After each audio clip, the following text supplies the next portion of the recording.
السلام عليكم ورحمة الله تعالى وبركاته.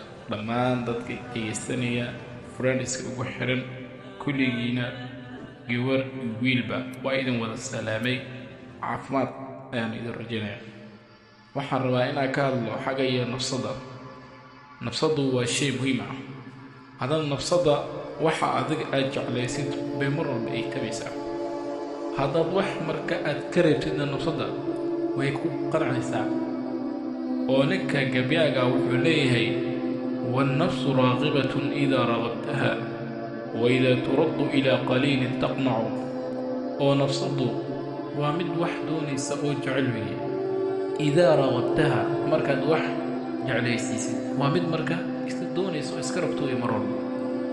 laakiin wuxuu leeyahay وإذا ترد إلى قليل تقنع. wax yar haddii marka laga celina way ku qanacaysaa nafsadu. marka nafsada waa inaan u horseedin xumaan, waa inaadan u horseedin oo nafsada aad u horseedtaa oo inaad u horseedsid oo nafsada aad u hogaamisid wanaaga iyo khayrka ayaa markaa lagaa doonaya. waa inaad iska ilaalisaa nafsada inay meel xun markaa aad u hogaamisid, waayo nafsada aad u jeedin ammaano ay marka ugu tahay. ammaanadana wax weeye inuu ruuxa markaa oo ilaaliya. wabilaahi tawfiiq.